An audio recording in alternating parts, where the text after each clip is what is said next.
She's the best. And yeah, that's a job too. Yeah.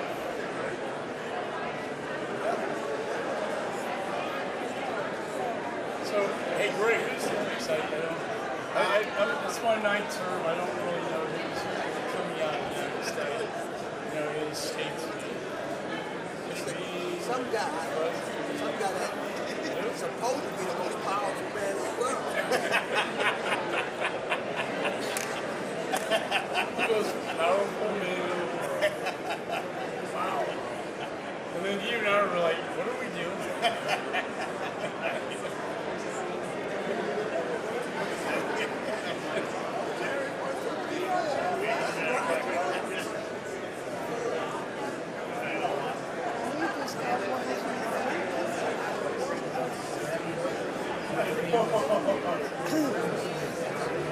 I'm with 4 countries. Missing 2. So I hit an orange tie, I just assumed.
Two of us.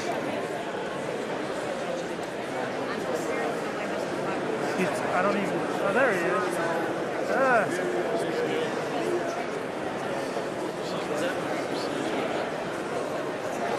Knock you over.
Speaker, the President of the United States.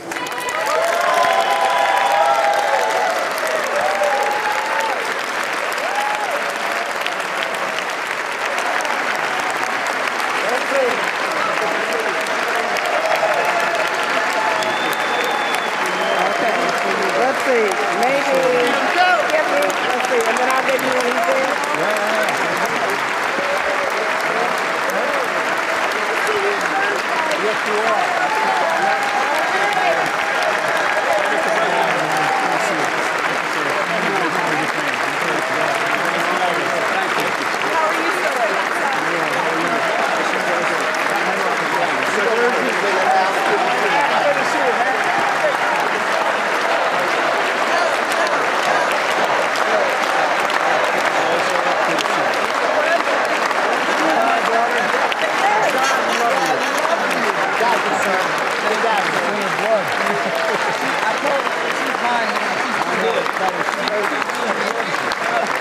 How are you, Madam Justice? Good to see you.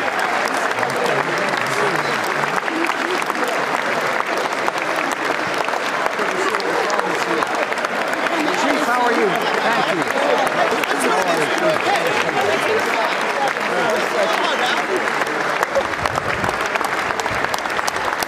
Great, Jack.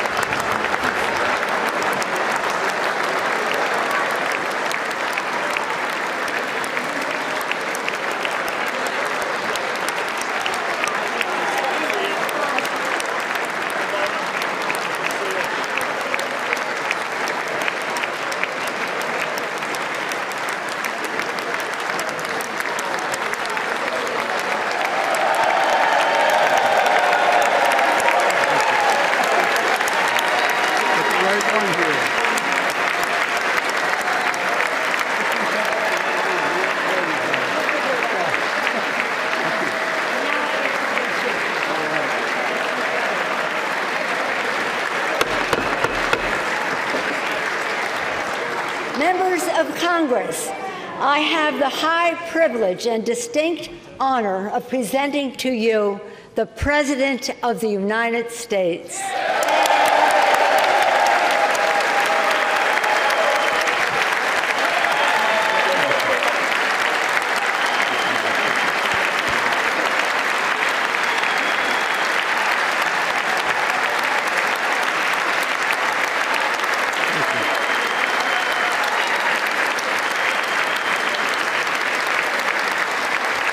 Thank you, thank you, thank you.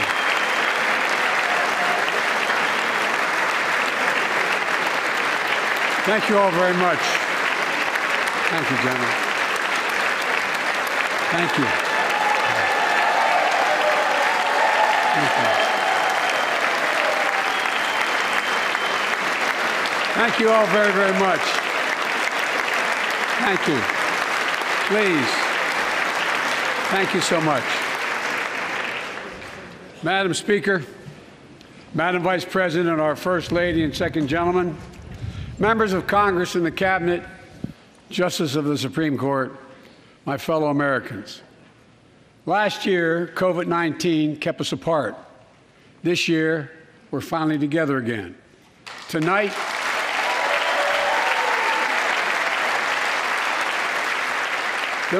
we meet as Democrats, Republicans, and Independents, but most importantly, as Americans, with the duty to one another, to America, to the American people, to the Constitution, and an unwavering resolve that freedom will always triumph over tyranny.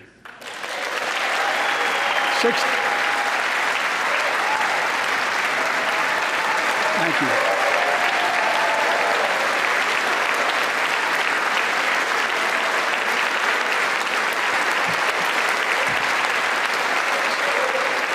6 days ago, Russia's Vladimir Putin sought to shake the very foundations of the free world, thinking he could make it bend to his menacing ways.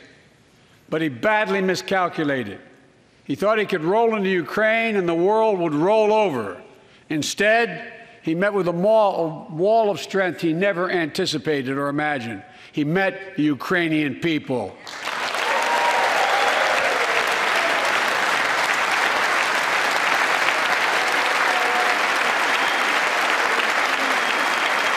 President Zelensky, to every Ukrainian, their fearlessness, their courage, their determination literally inspires the world. Groups of citizens blocking tanks with their bodies, everyone from students to retirees to teachers, turned soldiers defending their homeland. And in this struggle, President Zelensky said in his speech to the European Parliament, "Light will win over darkness." The Ukrainian ambassador to the United States is here tonight, sitting with the First Lady. Let each of us, if you're able to stand and send an unmistakable signal to the world of Ukraine. Thank you. Thank you, thank you, thank you.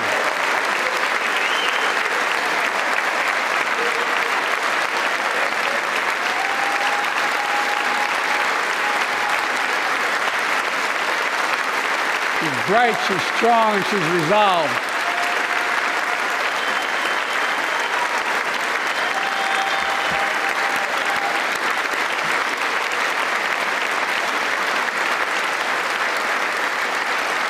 Yes. We, the United States of America, stand with the Ukrainian people. Throughout our history, we've learned this lesson. When dictators do not pay a price for their aggression, they cause more chaos. They keep moving, and the cost, the threats to America and America to the world keeps rising. That's why the NATO alliance was created, to secure peace and stability in Europe after World War II. The United States is a member, along with 29 other nations. It matters. American diplomacy matters. American resolve matters. Putin's latest attack on Ukraine was premeditated and totally unprovoked. He rejected repeated efforts at diplomacy. He thought the West and NATO wouldn't respond. He thought he could divide us at home, in this chamber, in this nation. He thought he could divide us in Europe as well. But Putin was wrong. We are ready. We are united, and that's what we did. We stayed united. We prepared extensively and carefully. We spent months building coalitions of other freedom-loving nations in Europe and the Americas, from America to the Asian and African continents, to confront Putin. Like many of you, I spent countless hours unifying our European allies. We shared with the world in advance what we knew Putin was planning and precisely how we would try to falsify and justify his aggression. We countered Russia's lies with the truth. And now that he's acted, the free world is holding him accountable, along with 27 members of the European Union, including France, Germany, Italy, as well as countries like the United Kingdom, Canada, Japan, Korea, Australia, New Zealand, and many others. Even Switzerland are inflicting pain on Russia and supporting the people of Ukraine. Putin is now isolated from the world more than he has ever been. Together,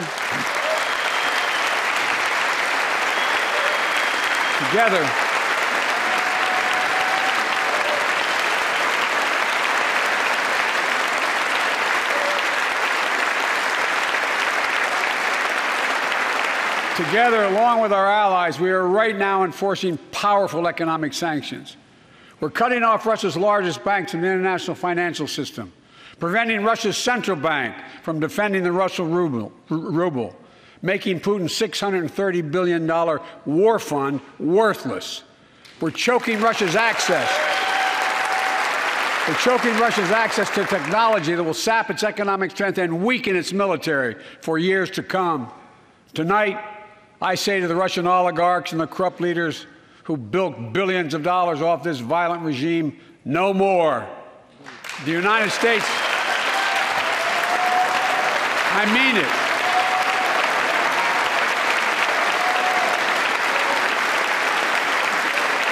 The United States Department of Justice is assembling a dedicated task force to go after the crimes of the Russian oligarchs. We're joining with European allies to find and seize their yachts, their luxury apartments, their private jets. We're coming for your ill-begotten gains. And tonight, I'm announcing that we will join our allies in closing off American airspace to all Russian flights, further isolating Russia and adding additional squeeze on their economy.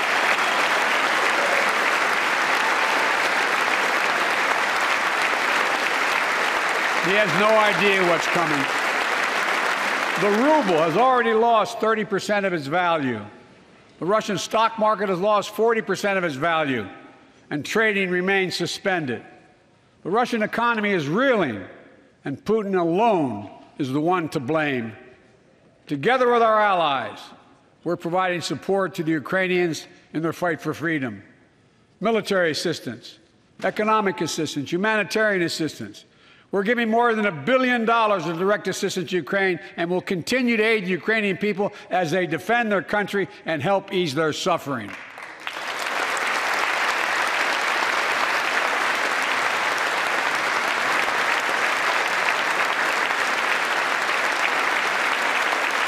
But let me be clear.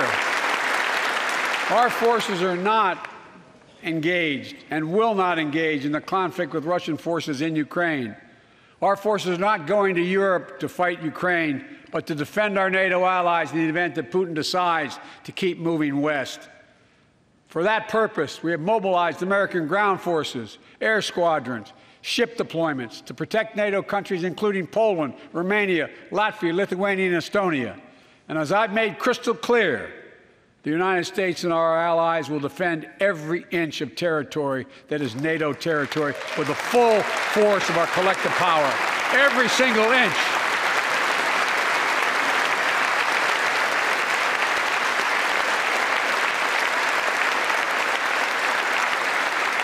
And we're clear-eyed. The Ukrainians are fighting back with pure courage. But the next few days, weeks, and months will be hard on them. Putin has unleashed violence and chaos. But while he may make gains on the battlefield, he'll pay a continuing high price over the long run. And a pound of Ukrainian people, the proud, proud people, pound for pound, ready to fight with every inch of energy they have. They've known 30 years of independence, have repeatedly shown that they will not tolerate anyone who tries to take their country backwards. To all Americans, I'll be honest with you, as I always promised I would be. A Russian dictator invading a foreign country has cost around the world. And I'm taking robust action to make sure the pain of our sanctions is targeted at the Russian economy and that we use every tool at our disposal to protect American businesses and consumers. Tonight, I can announce the United States has worked with 30 other countries to release 60 million barrels of oil from reserves around the world. America will lead that effort, releasing 30 million barrels of our own strategic petroleum reserve. And we stand ready to do more if necessary, united with our allies. These steps will help blunt gas prices here at home, but I know news about what's happening can seem alarming to all Americans. But I want you to know we're going to be okay. We're going to be okay. When the history of this era is written, Putin's war in Ukraine will have left Russia weaker and the rest of the world stronger. While it shouldn't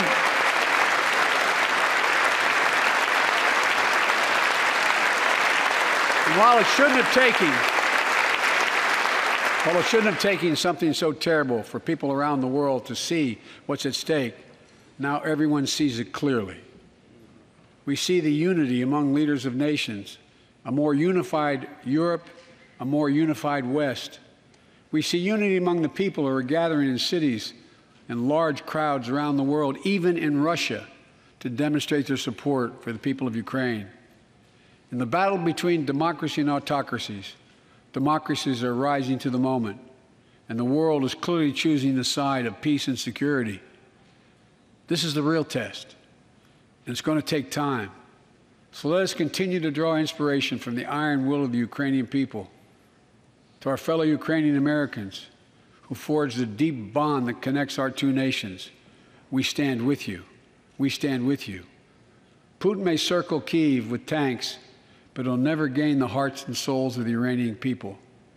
He'll never extinguish their love of freedom, and he will never weaken the resolve of the free world.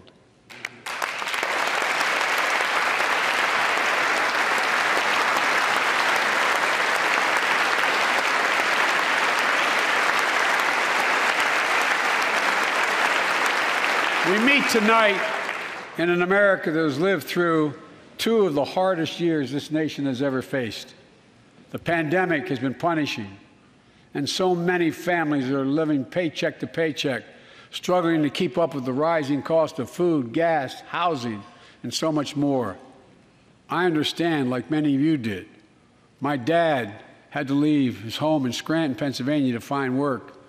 So like many of you, I grew up in a family when the price of food went up, it was felt throughout the family. It had an impact. That's when one of the first things I did as president was fight to pass the American Rescue Plan. Because people were hurting, we needed to act, and we did. Few pieces of legislation have done more at a critical moment in our history to lift us out of a crisis. It fueled our efforts to vaccinate the nation and combat COVID-19, delivered immediate economic relief to tens of millions of Americans, It helped put food on the table. Remember those long lines of cars waiting for hours just to get a box of food put in their trunk? It cut the cost of health care insurance. And as my dad used to say, it gave the people just a little bit of breathing room. Unlike the $2 trillion tax cut passed in the previous administration that benefited the top 1% of Americans, the American Rescue Plan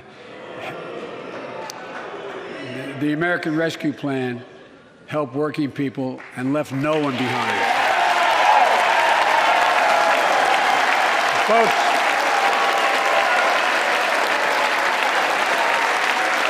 and it worked. It worked.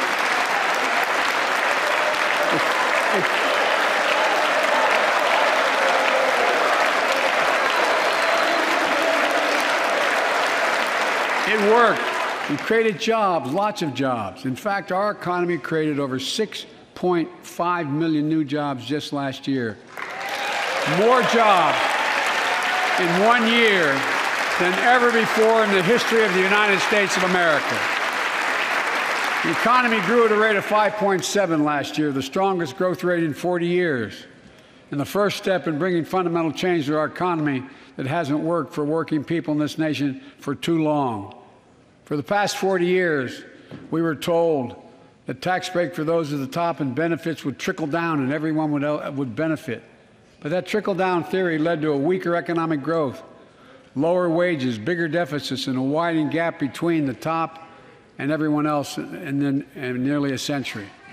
Look, Vice President Harris and I ran for office, and I realize we have fundamental disagreements on this, but ran for office with a new economic vision for America. Invest in America, educate Americans, grow the workforce, build the economy from the bottom up and the middle out, not from the top down, because we know, because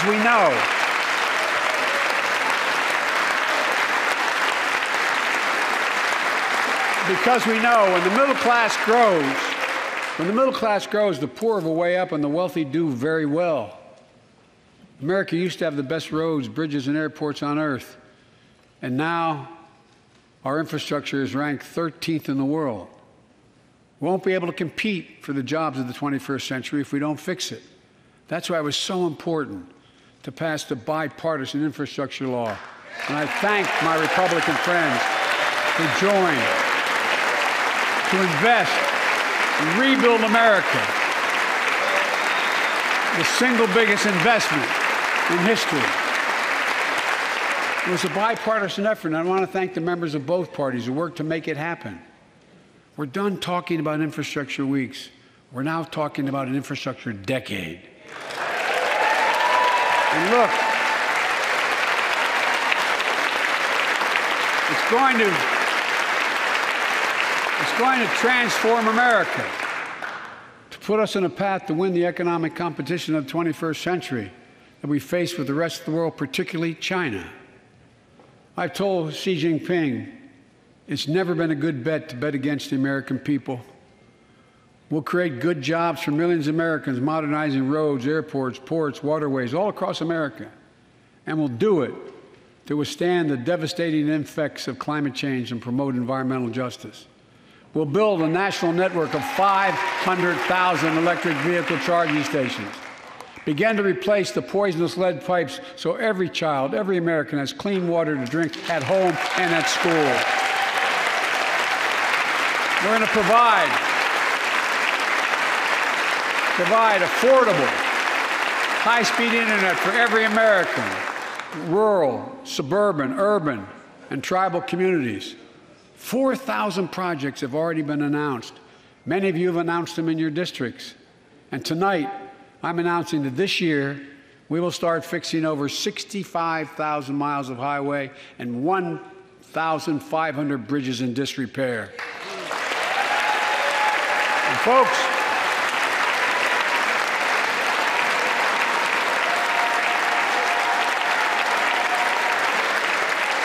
when we use taxpayers' dollars to rebuild America, we're going to do it by buying America. Buy American products. Support American jobs. the federal government spends about $600 billion a year to keep this country safe and secure. There's been a law on the books for almost a century to make sure taxpayers' dollars support American jobs and businesses. Every administration, Democrat and Republican, says they'll do it, but we're actually doing it.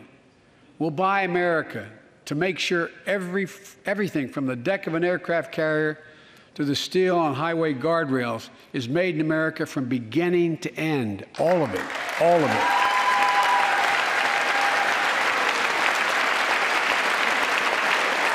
But folks, to compete for the jobs of the future, we also need a level playing field with China and other competitors.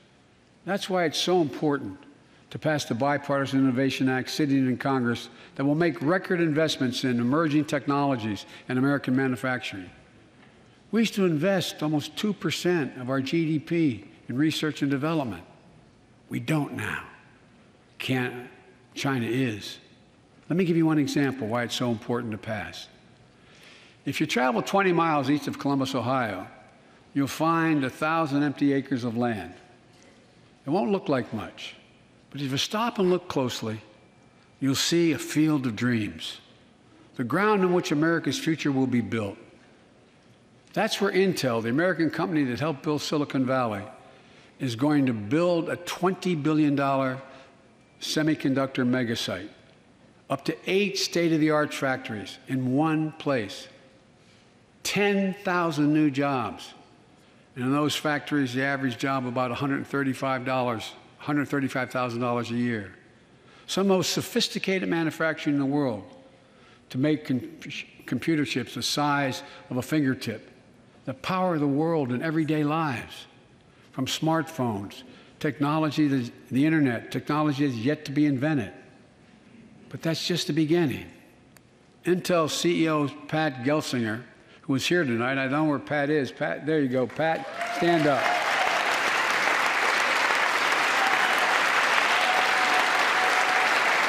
Pat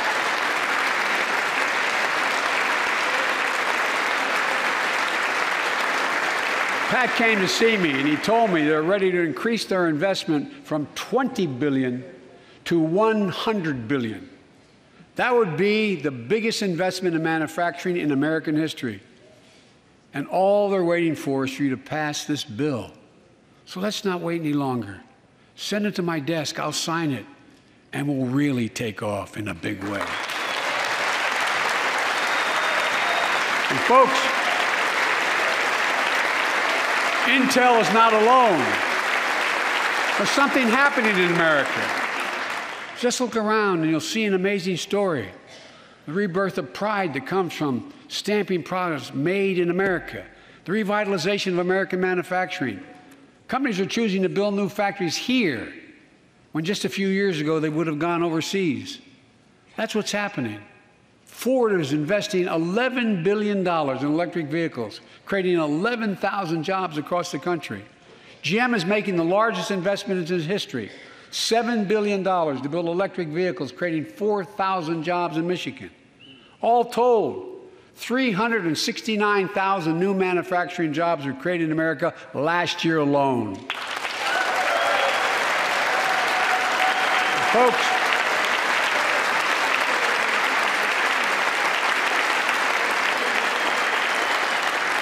powered by people I've met like JoJo Burgess from generations of union steelworkers in Pittsburgh, who's here tonight. Where are you, JoJo? There you go. Thanks, buddy. As Ohio Senator Sherrod Brown says,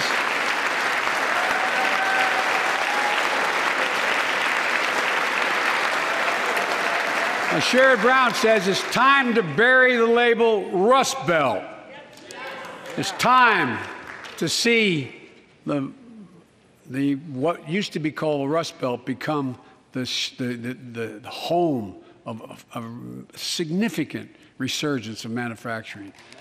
And with all the bright spots in our economy, record job growth, higher wages, too many families are struggling to keep up with their bills. Inflation is robbing them of gains they thought otherwise they would be able to feel. I get it. That's why my top priority is getting prices under control. Look, our economy roared back faster than almost anyone predicted, but the pandemic meant that businesses had a hard time hiring enough people because of the pandemic to keep up production in their factories. So you didn't have people making those beams that went into buildings because they were out. The factory was closed. The panic also disrupted the global supply chain. Factories close. When that happens, it takes longer to make goods and get them to the warehouses, to the stores, and prices go up. Look at cars last year. 1/3 of all the inflation was because of automobile sales. There weren't enough semiconductors to make all the cars that people wanted to buy. And guess what? Prices of automobiles went way up, especially used vehicles as well. And so we have a choice. One way to fight inflation is to drive down wages and make Americans poorer. I think I have a better idea to fight inflation. Lower your costs, not your wages. And folks,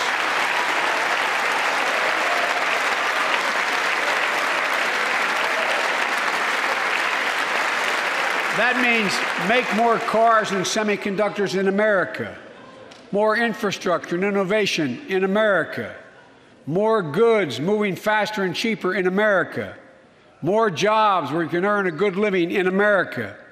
Instead of relying on foreign supply chains, let's make it in America. Look, economists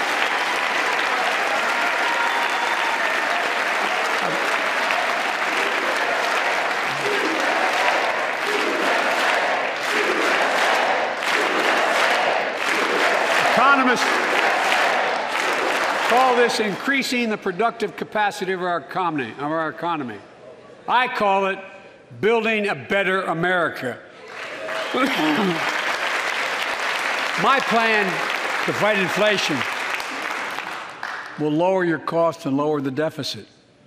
17 Nobel laureates in economics said my plan will ease long-term inflationary pressures.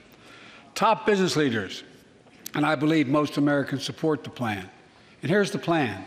First, cut the cost of prescription drugs. We pay more for the same drug produced by the same company in America than any other country in the world. Just look at insulin. 1 in 10 Americans has diabetes. In Virginia, I met a 13-year-old boy, the handsome young man standing up there, Joshua Davis. He and his dad both have type 1 diabetes, which means they need insulin every single day. Insulin costs about $10 a vial to make. That's what it costs the pharmaceutical company. But drug companies charge families like Joshua and his dad up to 30 times that amount. I spoke with Joshua's mom. Imagine what it's like to look at your child who needs insulin to stay healthy and have no idea how in God's name you're going to be able to pay for it. What it does to your family, but what it does to your dignity, your ability to look your child in the eye, to be the parent you expect yourself to be. I really mean to think about that. That's what I think about. You know, yesterday, Joshua's here tonight, but yesterday was his birthday. Happy birthday, buddy, by the way. For Joshua and 200,000 other young people with type 1 diabetes, let's cap the cost of insulin at $35 a month so everyone can afford it. And drug companies will do very, very well, their profit margin. While we're at it, I know we have great disagreements on this floor with this. Let's let Medicare negotiate the price of prescription drugs.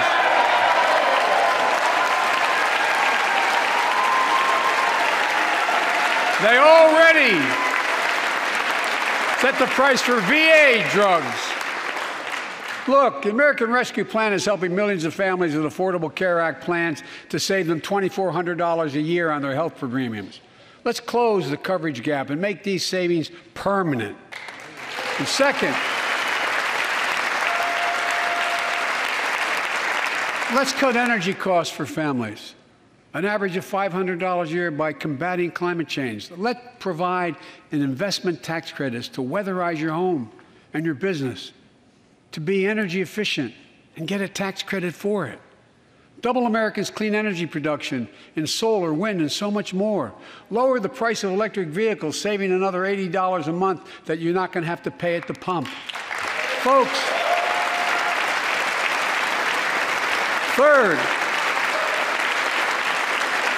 the third thing we can do to change the standard of living for hardworking folks is cut the cost of child care. Cut the cost of child care. Folks, if you live in a major city in America, you pay up to $14,000 a year for child care per child. I was a single dad for 5 years, raising 2 kids. I had a lot of help, though. I had a mom, a dad, a brother, and a sister that really helped. But middle class and working folks shouldn't have to pay more than 7% of their income to care for the young children. My plan would cut the cost of child care in half for most families and help parents, including millions of women who left the workforce during the pandemic because they couldn't afford child care, to be able to get back to work, generating economic growth. But my plan doesn't stop there. It also includes home and long-term care, more affordable housing, pre-K for 3- and 4-year-olds. All these will lower costs to families. And under my plan, nobody, let me say this again, nobody earning less than $400,000 a year will pay an additional penny in new taxes. Not a single penny.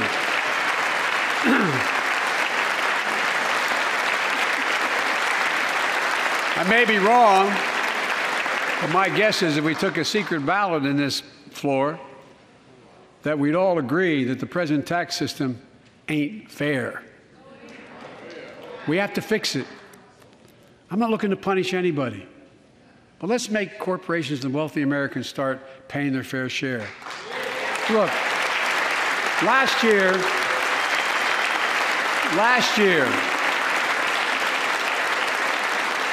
and like Chris Coons and Tom Carper and my distinguished Congresswoman, we come from the land of corporate America. There are more corporations incorporated in America than every other state in America combined. And I still won 36 years in a row. The point is, even they understand they should pay just a fair share. Last year, 55 of the Fortune 500 companies earned $40 billion in profit and paid 0 in federal taxes. Now look, it's not fair. That's why I proposed a 15% minimum tax rate for corporations. And that's why in the G7 and other meetings overseas, I was able to be somewhat helpful. 130 countries agree on a global minimum tax rate. So companies can't get out of paying their taxes at home by shipping jobs and factories overseas. It'll raise billions of dollars. That's why I propose closing loopholes for the very wealthy who pay a lower tax rate than a teacher and a firefighter. So that's my plan, but we'll go in more detail later. we will grow the economy, lower the cost of families. So what are we waiting for? Let's get this done. We all know we've got to make changes. Folks,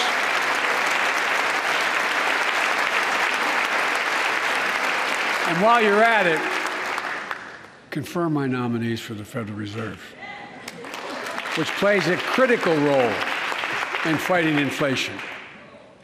My plan will not only lower costs and give families a fair shot, it will lower the deficit. The previous administration not only ballooned the deficit with those tax cuts for the very wealthy and corporations, it undermined the watchdogs, the job of those to keep pandemic relief funds being wasted. Remember we had those debates about whether or not those watchdogs should be able to see every day how much money was being spent, where was it going to the right place? But in my administration, the watchdogs are back. And we're going to go after the criminals who stole billions of relief money meant for small business and millions of Americans. Tonight, I'm announcing that the Justice Department will soon name a chief prosecutor for pandemic fraud.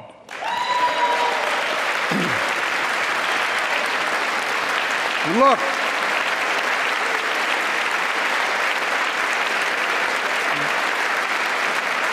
I think we all agree, thank you.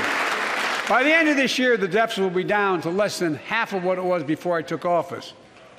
The only president ever to cut the deficit by more than $1 trillion in a single year. Lowering your cost also meant demanding more competition. I'm a capitalist, but capitalism without competition is not capitalism. Capitalism without competition is exploitation. It drives up profits. And corporations have to compete. Their profits go up and your prices go up when they don't have to compete. Small businesses and family farmers and ranchers, I need not tell some of my Republican friends from those states. Guess what? You got 4 basic meat packing facilities. That's it. You play with them or you don't get to play at all. And you pay a hell of a lot more. A hell of a lot more because there's only 4. See what's happening with ocean carriers moving goods in and out of America. During the pandemic, about half a dozen or less foreign-owned companies raised prices by as much as 1,000% and made record profits. Tonight, I'm announcing a crackdown on those companies overcharging American businesses and consumers. And folks,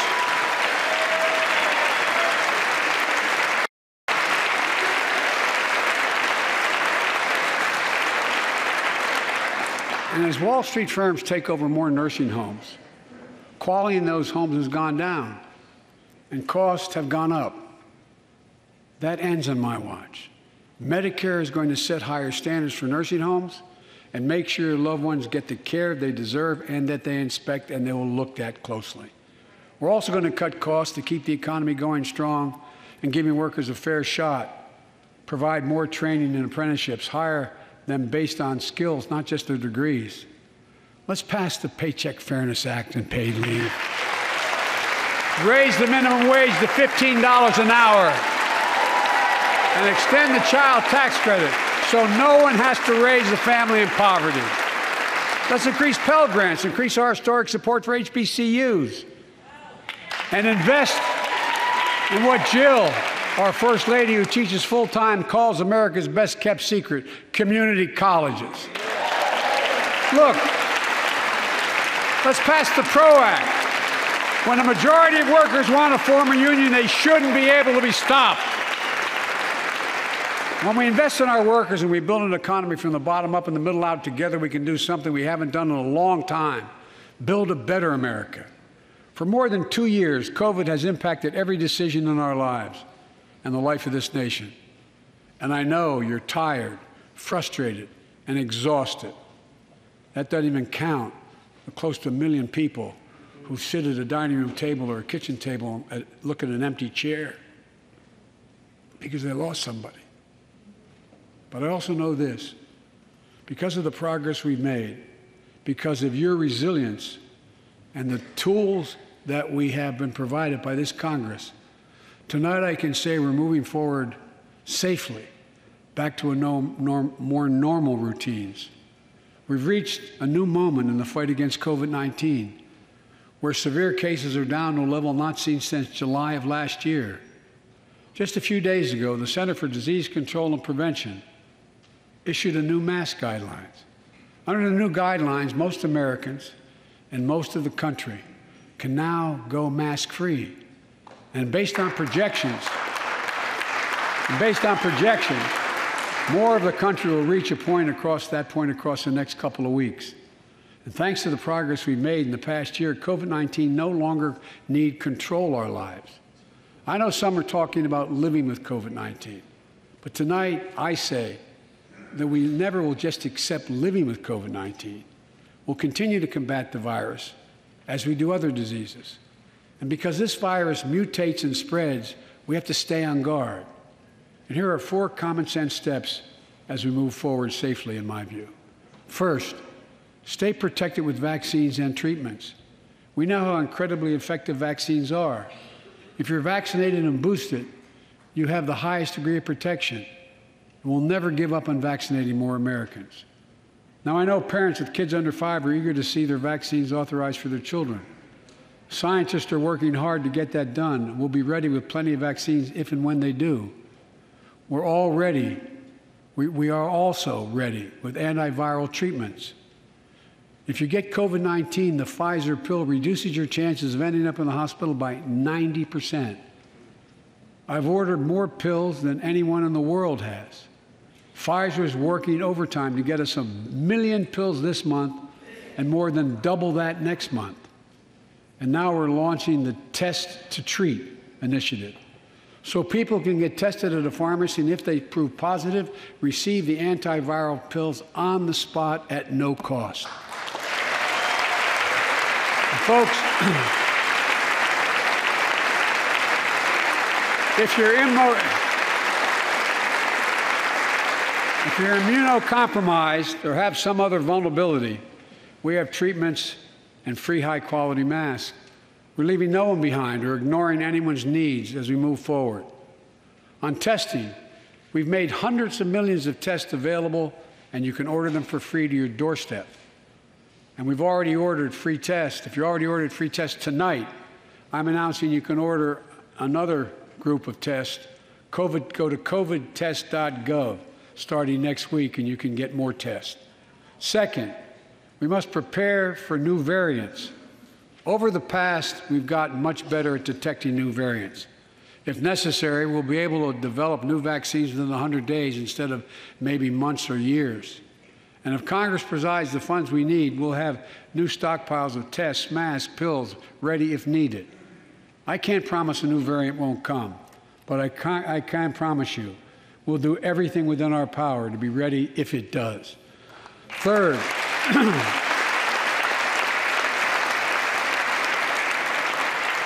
we can end the shutdown of schools and businesses. We have the tools we need.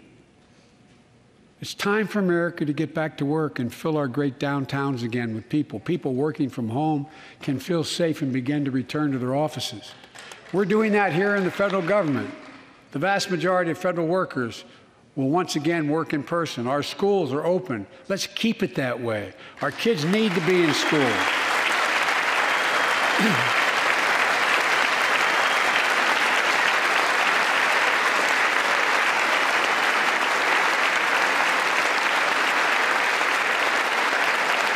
With 75% of adult Americans fully vaccinated and hospitalizations down by 77%, most Americans can remove their masks and stay in the classroom and move forward safely. We achieved this because we provided free vaccines, treatments, tests, and masks. Of course, continuing this costs money, so I'll not surprise you. I'll be back to see you all. And I'm going to soon send a request to Congress. The vast majority of Americans have used these tools and may want again. We may need them again, so I expect Congress, and I hope you'll pass that quickly. Fourth, we'll continue vaccinating the world. We've sent 475 million vaccine doses to 112 countries, more than any nation on earth. We won't stop because you can't build a wall high enough to keep out a vaccine. The vaccine can stop the spread of these diseases. You know, we've lost so much in COVID-19. Time with one another. The worst of all, the loss of life. Let's use this moment to reset. So stop looking at COVID as a partisan dividing line. See it for what it is, a god-awful disease. Let's stop seeing each other as enemies and start seeing each other for who we are, fellow Americans. Look.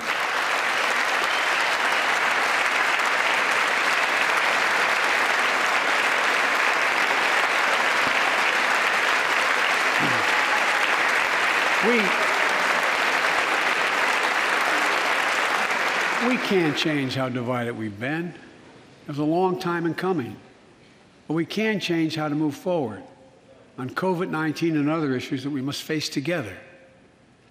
I recently visited New York City Police Department days after the funerals of Officer Wilbur Mora and his partner, Officer Jason Rivera. They were responding to a 9/11 call when a man shot and killed them with a stolen gun. Officer Mora was 27 years old. Officer Rivera was 22 years old. Both Dominican Americans who grew up in the same streets that they later chose to patrol as police officers. I spoke with their families, and I told them that we were forever in debt for their sacrifices and will carry on their mission to restore the trust and safety of every community deserves. Like some of you that have been around for a while, I've worked with you on these issues for a long time. I know what works: investigating crime prevention and community policing, cops who walk the beat, who know the neighborhood, and who can restore trust and safety. Let's not abandon our streets or choose between safety and equal justice. Let's come together and protect our communities, restore trust, and hold law enforcement accountable. That's why the Justice Department has required body cameras, banned chokeholds, and restricted no-knock warrants for its officers. That's why the American Rescue Plan that you all provided $350 billion that cities, states, and counties can use to hire more police, invest in more proven strategies.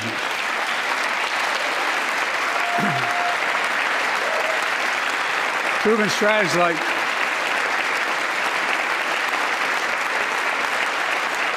strategies like community violence interruption, trusted messengers, breaking the cycle of violence and trauma, and giving young people some hope.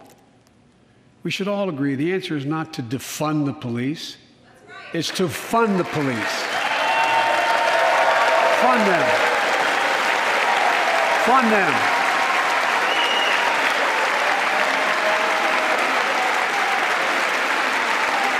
Fund them with resources and training. Resources and training they need to protect our communities. I ask Democrats and Republicans alike to pass my budget and keep our neighborhoods safe. And we'll do everything in my power to crack down on gun trafficking, of ghost guns that you can buy online, assemble at home, no serial numbers, can't be traced. I ask Congress to pass proven measures to reduce gun violence. Pass universal background checks. Why should anyone on the terrorist list be able to purchase a weapon? Why? Why? And folks, ban assault weapons with high-capacity magazines that hold up to 100 rounds. You think the deer are wearing Kevlar vests? Look, repeal the liability shield that makes gun manufacturers the only industry in America that can't be sued. The only one. Imagine had we done that with the tobacco manufacturers. These laws don't infringe on the Second Amendment. They save lives. The most fundamental right in America is the right to vote and have it counted. And look, it's under assault. In state after state, new laws have been passed, not only to suppress the vote, we've been there before, but to subvert the entire election. We can't let this happen. Tonight I call on the Senate to pass the Freedom to Vote Act, pass the John Lewis Act, Voting Rights Act. And while you're at it, pass the Disclose Act so Americans know who's funding our election. Look, tonight, I'd like to honor someone who dedicated his life to serve this country. Justice Breyer, an Army veteran, constitutional scholar, retiring Justice of the United States Supreme Court.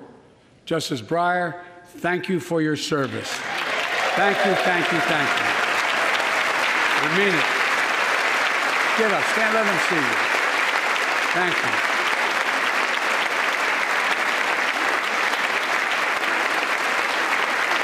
And we all know, no matter what your ideology, we all know one of the most serious constitutional responsibility a president has is nominating someone to serve on the United States Supreme Court.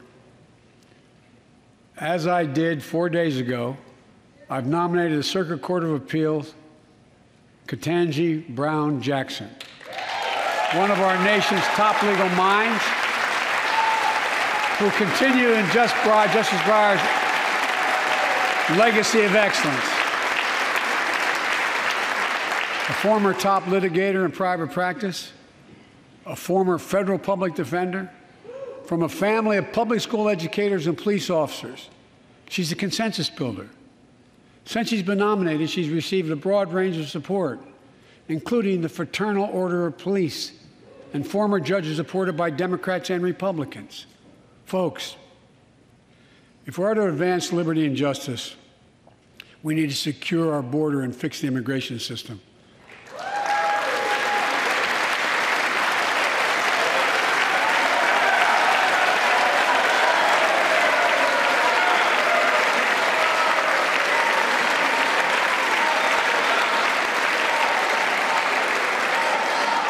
And as you might guess, I think we can do both. At our border, we've installed new technology like cutting-edge scanners to better detect drug smuggling. We've set up joint patrols with Mexico and Guatemala to catch more human traffickers. We're putting in place dedicated immigration judges in a significant larger number so families fleeing persecution and violence can have their cases heard faster, and those who don't legitimately hear can be sent back. We're screening, we're securing commitments and supporting partners in South and Central America to host more refugees and secure their own borders. We can do all this while keeping lit the torch of liberty that has led a generation of immigrants to this land, my forebears and many of yours. Provide a pathway to citizenship for dreamers, those with temporary status, farm workers, essential workers. Revise our laws so businesses have workers they need and families don't wait decades to reunite. It's not only the right thing to do, it's economically smart thing to do. That's why the immigration reform is supported by everyone from labor unions to religious leaders to the U.S. Chamber of Commerce. Let's get it done once and for all. Folks,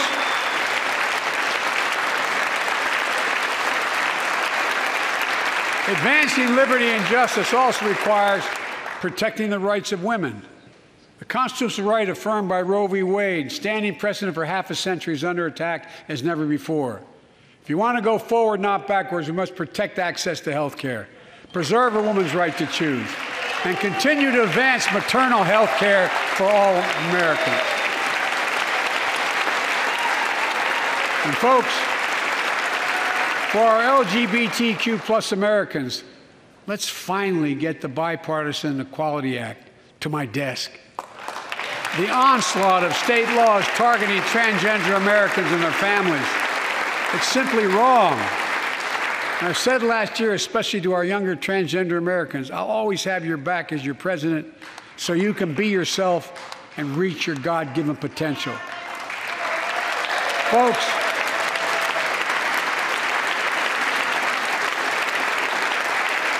as I've just demonstrated, while it often appears we do not agree, and that we do agree on a lot more things than we acknowledge. I signed 80 bipartisan bills into law last year, from preventing government shutdowns, to protecting Asian Americans from still too common hate crimes, to reforming military justice, and will soon be strengthening the Violence Against Women Act that I first wrote 3 decades ago. And it's important. It's important for us to show the nation we can come together and do big things. So tonight I'm offering a unity agenda for the nation. 4 big things we can do together, in my view. First, beat the opioid epidemic. There's so much we can do. Increase funding for prevention, treatment, harm reduction, and recovery. Get rid of outdated rules and stop doctors stop doctors prescribing treatments. Stop the flow of illicit drugs by working with state and local law enforcement to go after the traffickers. And if you're suffering from addiction, you should know you're not alone. I believe in recovery, and I celebrate the 23 million Americans in recovery. Second, let's take on mental health, especially among our children whose lives and education have been turned upside down. The American Rescue Plan gave schools money to hire teachers and help students make up for lost learning. I urge every parent to make sure your school does just that. Have the money. We can all play a part. Sign up to be a tutor or a mentor. Children were also struggling before the pandemic, bullying, violence, trauma, and the harms of social media. As Frances Haugen, who is here tonight with us, has shown, we must hold social media platforms accountable for the national experiment they're conducting on our children for profit.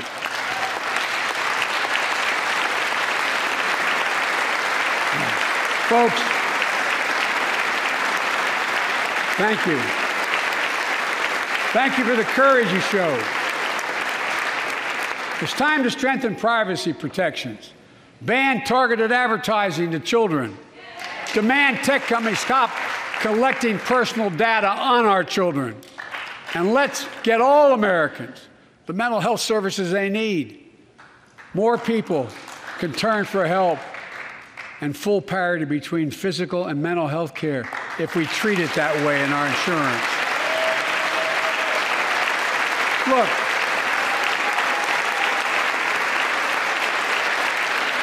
the third piece of that agenda is support our veterans. Veterans are the backbone and the spine of this country. They're the best of us. I've always believed that we have a sacred obligation to equip those we send to war and care for those in their family when they come home. My administration is providing assistance in job training, housing, and now helping lower-income veterans get VA care debt-free. And our troops in Iraq and Afghanistan have faced many dangers, one being stationed at bases breathing in toxic smoke from burn pits. Many of you have been there. I've been in and out of Iraq and Afghanistan over 40 times. These burn pits that incinerate waste, the waste of war, medical and hazardous material, jet fuel, and so much more. And they come home, many of the world's fittest and best trained warriors in the world. Never the same. Headaches, numbness, dizziness. A cancer that would put them in a flag-draped coffin. I know. One of those soldiers was my son, Major Beau Biden. I don't know for sure if the burn pit that he lived near, that his hooch was near in Iraq and earlier than that in Kosovo, is the cause of his brain cancer, the disease of so many other troops. But I am committed to find out everything we can, committed to military families like Danielle Robinson from Ohio, the widow of Sergeant First Class Heath Robinson. He was born a soldier, Army National Guard, combat medic in Kosovo and Iraq, stationed near Baghdad, just yards from burn pits the size of football fields. Danielle is here with us tonight. They love going to Ohio State football games.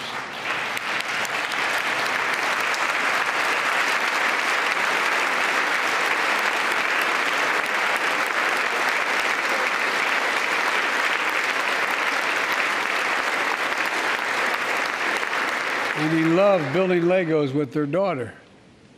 But cancer from prolonged exposure to burn pits ravaged Heath's lungs and body. Danielle says Heath was a fighter to the very end. He didn't know how to stop fighting, and neither did she. Through her pain, she found purpose to demand that we do better. Tonight, Danielle, we are going to do better. The VA is pioneering new ways of linking toxic exposure to disease, already helping more veterans get benefits. And tonight, I'm announcing we're expanding eligibility to veterans suffering from 9 respiratory cancers. I'm also calling on Congress to pass a law to make sure veterans devastated by toxic exposure in Iraq and Afghanistan finally get the benefits and the comprehensive health care they deserve.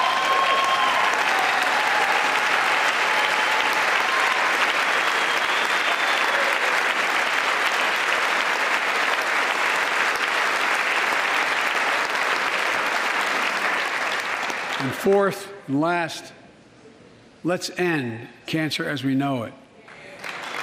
This is personal.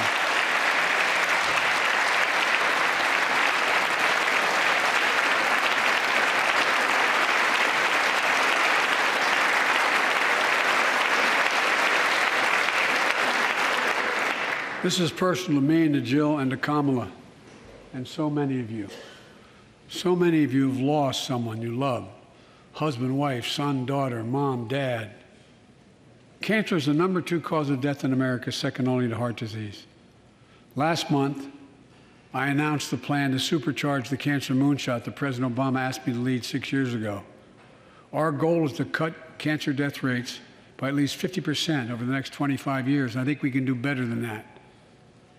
Turn cancers from death sentences into treatable diseases. More support for patients and their families.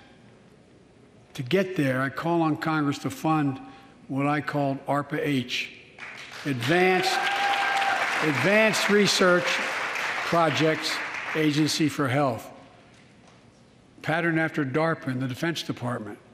Projects that led in DARPA to the internet, GPS, and so much more that make our forces more safer and be able to wage war with more clarity.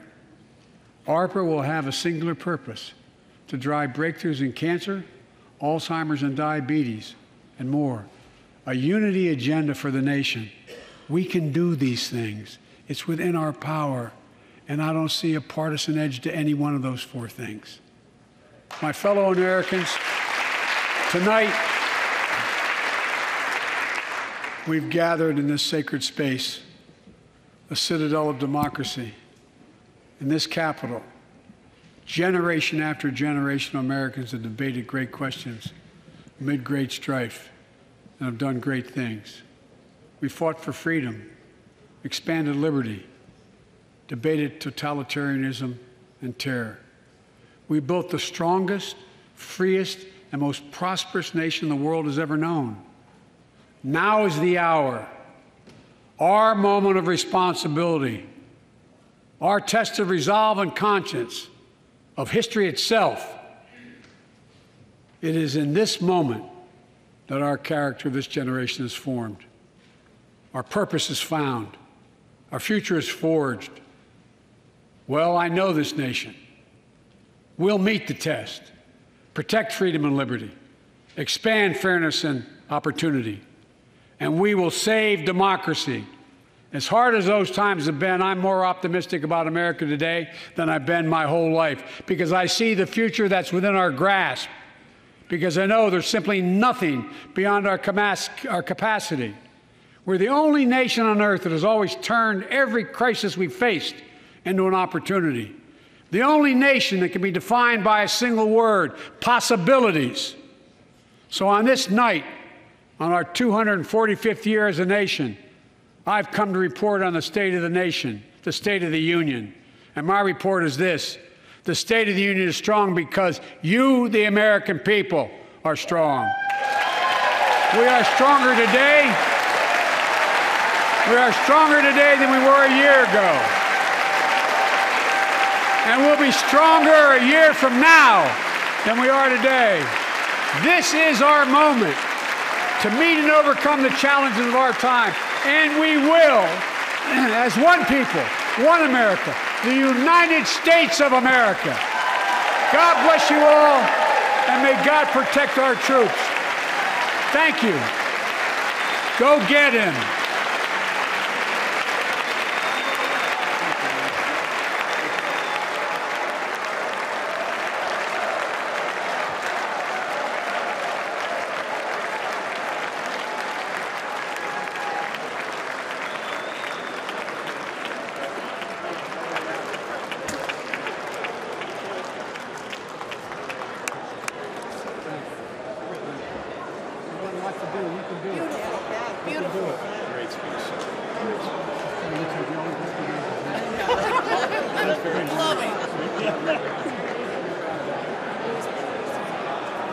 Thank you. Good to see you guys.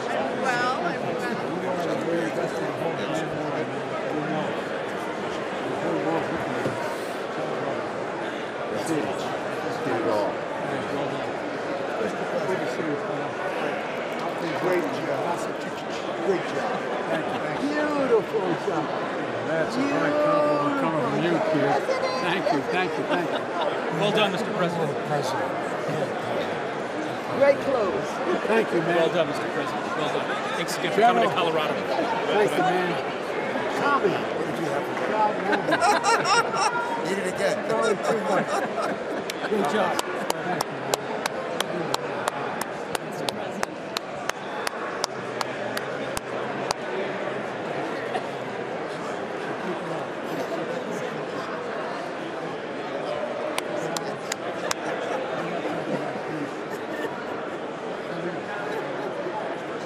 Thank you, man.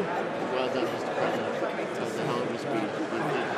Great job, Mr. President. Yes. Nice inspirational speech. You know, they asked me, what did I want to hear tonight? I said, I wanted you to give us some hope. You knocked it out the park. Thank you. Thank you. Thank you. Great job. Besides, we got the best damn generals in the world. I'll tell you what. Listen to everything you say, as you know. Good to see you, man.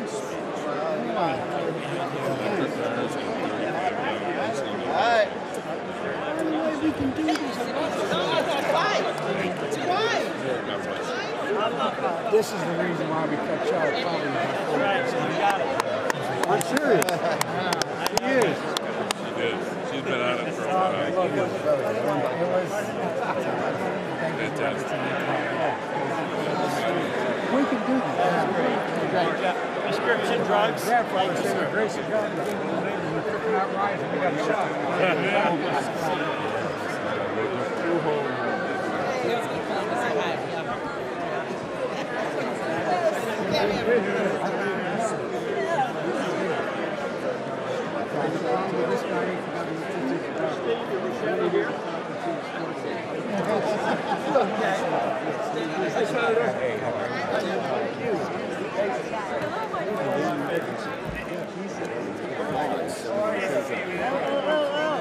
Thank you, Justin.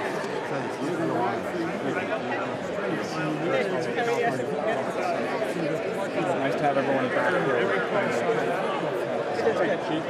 Doing well. Good to see you.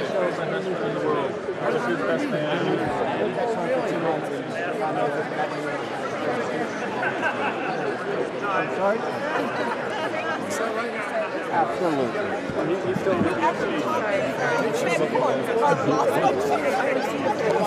Well, she was the dean, but that was really good. Which way? Nice to see you guys. Need your help. What you going to do now? Thank you so much twice tonight. Thank you for everything. By the way, I didn't tell things when they did here. Oh, it's going to be huge, right, Registry? Thank you. Embarrassing. Oh my God. I didn't know, I mean, I didn't even react. But you know those two words? Bulldozer. I mean, that's what it was. Well, I tell you Oh what, my God, that's so... enormous respect. Oh, I mean, look at me, man. You know it's true. We go back to a long I know, way, those pal. are the days. I think she's pretty good. Pretty solid. Absolutely. She is a great... Absolutely. Absolutely. I'll tell you what, man. The IBW village is the reason I stand Deserve by. every moment. Yeah, should be good to start walking. Thank you, man. That was a historic speech. You know, like I'm fired up. I don't want this guy too fired up. I'm fired up. I'm inspired. You got guns and big guns. Listen, man, I'm trying to take care of myself. I'm trying to be like you. Thanks. That was awesome. Congratulations. Yes, yes, yes. What's the story?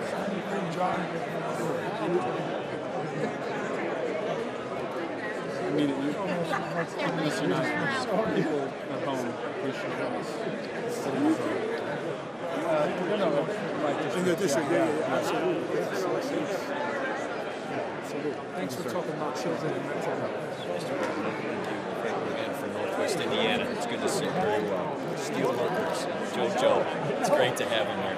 Convey the message. Thank you for your basket.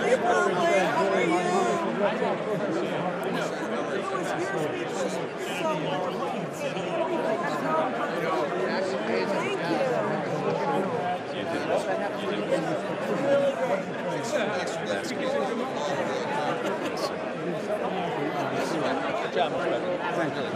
Thank you. Thanks for what you're doing.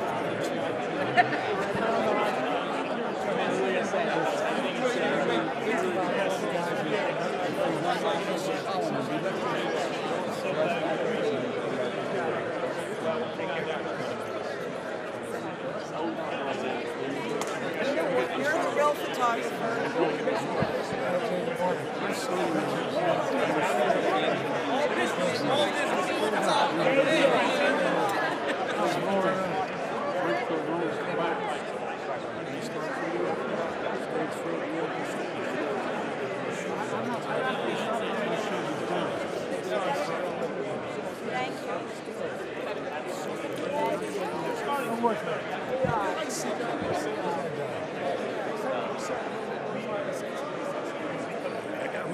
Sorry, I got me okay. I'm gonna take off.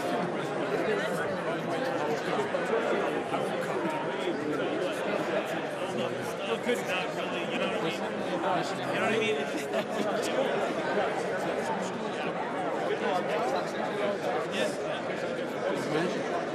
It's a solid.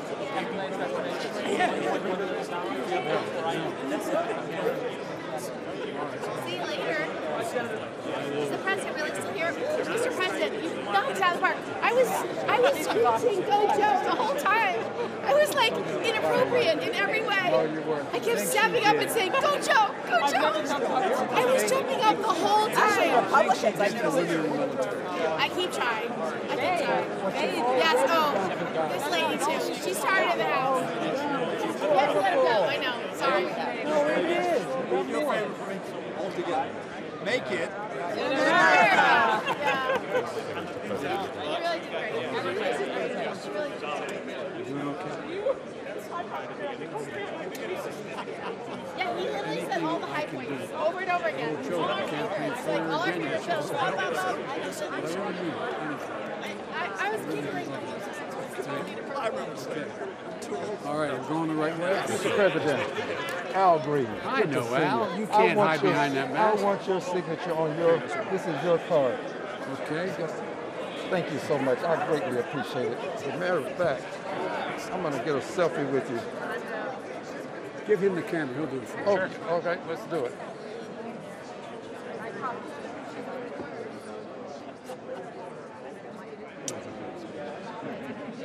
Thank you. I reminded me of some words I heard when somebody was signing the Obamacare about the deal. Oh, look at that. God, thank God. Thank God my mother didn't hear that. Mr. President. Mr. President. Thanks. You're mildly prejudiced. I love you. Just buy it.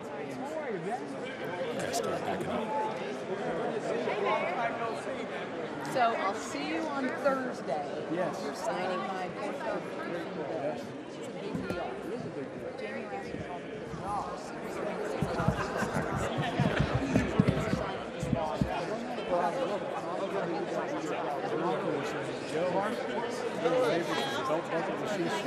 That's right. We're going to be more on Thursday. So I look forward to seeing you. Thank you. Yep.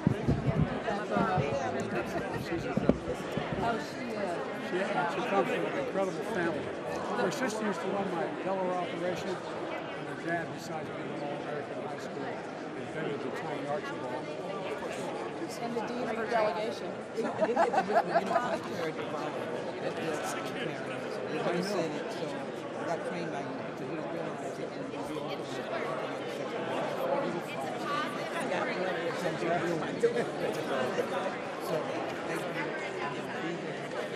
Anything I can do, I care. No.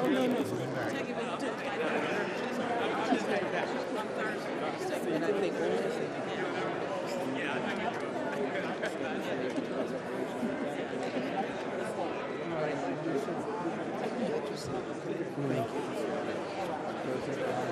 Hey, I'll be with you tomorrow. Good to see you. Coming in here.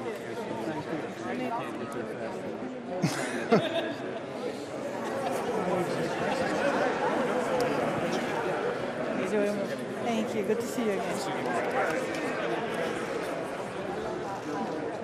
You're mildly prejudiced on my behalf. Thank you.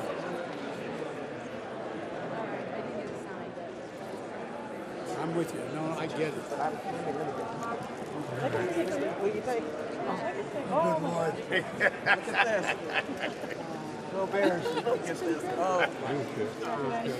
From the Ukrainian embassy for you and for your spouse. I love this lady. Okay, Larson, I'm going to...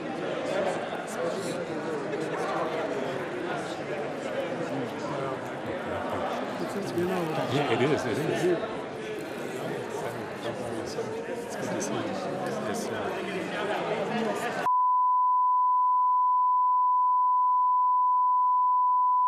get next to her. You go to the front. If I were in Puerto Rico, I know. My point is, I spend a lot of time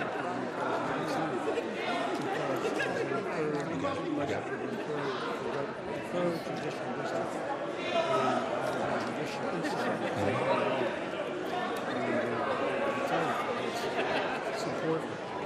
Guess what? I ain't feeling like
Good evening. I'm Kim Reynolds, Governor of the great state of Iowa.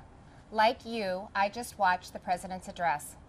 I listened as the governor of our state, as a mom and a grandmother of 11 who's worried our country is on the wrong track.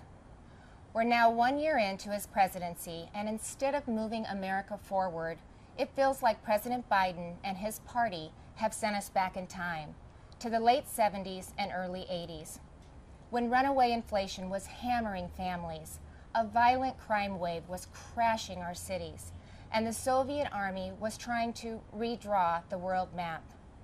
Even before taking the oath of office, the President told us that he wanted to, quote, make America respected around the world again, and to unite us here at home. He's failed on both fronts. The disastrous Afghanistan withdrawal did more than cost American lives. It betrayed our allies and emboldened our enemies. North Korea is testing missiles again at an alarming rate. The Speaker of the House recently warned our Olympic athletes not to speak out against China. And now Russia has launched an unprovoked, full-scale military invasion of Ukraine, an attack on democracy, freedom, and the rule of law. Now all Americans must stand united in solidarity with the brave people of Ukraine as they courageously defend their country against Putin's tyranny as they fight for their freedom. But we shouldn't ignore what happened in the run-up to Putin's invasion, waiving sanctions on Russian pipelines while eliminating oil production here at home, focusing on political correctness rather than military readiness, reacting to world events instead of driving them. Weakness on the world stage has a cost, and the President's approach to foreign policy has consistently been too little, too late. It's time for America to once again project confidence. It's time to be decisive. It's time to lead. But we can't project strength abroad if we're weak at home. And that's what I want to discuss with you tonight. The President and Democrats in Congress have spent the last year either ignoring the issues facing Americans or making them worse. They were warned that spending trillions would lead to soaring inflation. They were told that their anti-energy policies would send gas prices to new heights, but they plowed ahead anyway, raising the price at the pump by 50% and pushing inflation to a 40-year high. 4 decades ago, when our nation was last reeling from inflation, I was a young working mom just starting out. My husband, Kevin, worked days while I watched our girls, and then we would literally switch. We would pass in the yard as he was coming home, and I was leaving to work evenings at the local grocery store. From across that checkout counter, I saw the pain of inflation on my neighbors' faces. I saw what happens when prices rise faster than wages. The Biden administration believes inflation is a, quote, high-class problem. I can tell you, it's an everybody problem. I saw moms and dads' paychecks buy them less and less. I watched working people choose which essentials to take home and which ones to leave behind. And now President Biden's decisions have a whole new generation feeling that same pain. When I took the oath of office 5 years ago, I promised Iowans that I would never lose sight of who I was working for, that I wouldn't become detached from the problems they were facing, from the problems that I had faced myself. But you don't have to check groceries to see what high inflation does to people. You just need to step outside of the DC bubble. Talk to Americans about what's on their mind. Ask them, what are your concerns? What keeps you up at night? And they'll tell you. And I can tell you what's not on that list. They won't tell you that spending trillions more and bankrupting their children is the answer to their problems. They won't tell you that we should be paying people not to work. And they certainly won't tell you that we should give billions in tax giveaways to millionaires and billionaires in Democrat-controlled states like California, New York, and New Jersey. But that's what the Biden administration has been pushing for over the last year. And that's all part of Build Back Better. Thankfully, the president's agenda didn't pass because even members of his own party said enough is enough. Well, the American people share that view. Enough is enough. And it's not just with DC spending. Americans are tired of a political class trying to remake this country into a place where an elite few tell everyone else what they can and cannot say, what they can and cannot believe. They're tired of people pretending the way to end racism is by categorizing everybody by their race. They're tired of politicians who tell parents they should sit down, be silent, and let government control their kids' education and future. Frankly, they are tired of the theater, where politicians do one thing when the cameras are rolling and another when they believe you can't see them, where governors and mayors enforce mandates but don't follow them, where elected leaders tell their citizens to stay home while they sneak off to Florida for sun and fun, where they demand that your child wear a mask, but they go maskless. So you've heard the excuses. They were just holding their breath, but it's the American people who are waiting to exhale, waiting for the insanity to stop. We now live in a country where violent crime is out of control. Liberal prosecutors are letting criminals off easy, and many prominent Democrats still want to defund the police. You know, it seems like everything is backwards. The Biden administration requires vaccines for Americans who want to go to work or protect this country, but not for migrants who illegally cross the border. The Department of Justice treats parents like domestic terrorists, but looters and shoplifters roam free. The American people are left to feel like they're the enemy. This is not the same country it was a year ago. The president tried to paint a different picture tonight, but his actions over the last 12 months don't match the rhetoric. It's not what he promised when he took office. But it doesn't have to be that way. There is an alternative.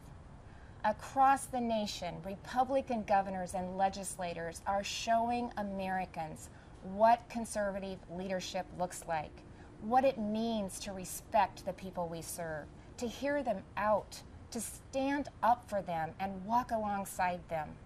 We know that our problems require bold action, but we also know that bold action doesn't have to mean government action. It's Americans making their own decisions for their own families and future. Republican governors face the same COVID-19 virus head-on.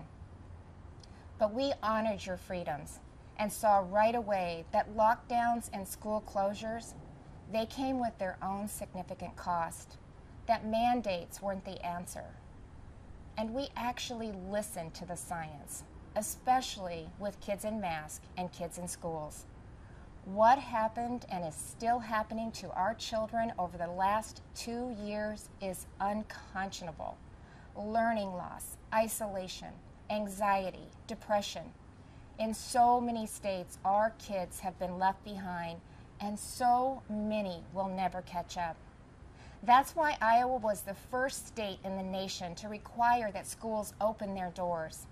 I was attacked by the left, I was attacked by the media, but it wasn't a hard choice. It was the right choice.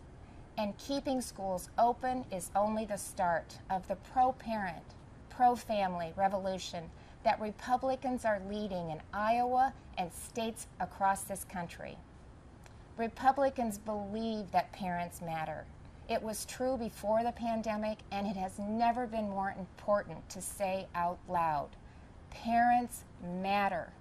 They have a right to know and to have a say in what their kids are being taught. Families also have every right to live in a safe and a secure community, and that begins with a safe and secure country. But the Biden administration has refused to secure our border. They've refused to provide the resources to stop human trafficking, to stop the staggering influx of deadly drugs coming into our neighborhoods. They've refused to protect you. With Texas and Arizona leading the way, I, along with Republican governors from several states, have sent resources to the border. And we've actually gone to the border, something that our president and vice president have yet to do since taking office. On the economy, the contrast couldn't be more stark. While Democrats in D.C. are spending trillions, sending inflation soaring, Republican leaders around the country are balancing budgets and cutting taxes, because we know that money spent on Main Street is better than money spent on bureaucracy. Today, I signed legislation that eliminates Iowa's tax on retirement income and sets our tax rate at 3.9%. That's less than half of what it was just 4 years ago. And it shouldn't come as a surprise that out of the top 20 states with the lowest unemployment rates, 17 have Republican governors. Republicans may not have the White House, but we're doing what we can to fill the leadership vacuum. And on the issues that are affecting Americans, Republicans are leading. We're standing up for parents and kids. We're standing up for life. We're keeping our communities safe and thanking those in uniform. We're fighting to restore America's energy independence, and that includes biofuels. We're getting people back to work, not paying them to stay home. Most of all, we're respecting your freedom. Behind me stands Iowa's Capitol, where we display our state motto, our liberties we prize and our rights we will maintain. And those aren't just empty words. It's a belief that the greatness of this state and this country lies in our people, not government. You shouldn't have to wake up every morning and worry about the next thing the government is going to do to you, your business, or your children. If we as elected leaders are doing our job, then the government is working well, but operating in the background. It's supporting the ingenuity and spirit of our people, not drowning them out. It's keeping them safe, not restricting their freedom. That's what I believe, that's what Republicans believe, and that's what Republicans are doing. I am so blessed to be the governor of Iowa, where people are humble, hardworking, and patriotic. We take care of each other. And yes, we are, as they say, Iowa nice. But you don't have to be from Iowa to see that those are the values of America at its best. All of America. Over the last few years, I've put my faith in Iowans, and they haven't let me down.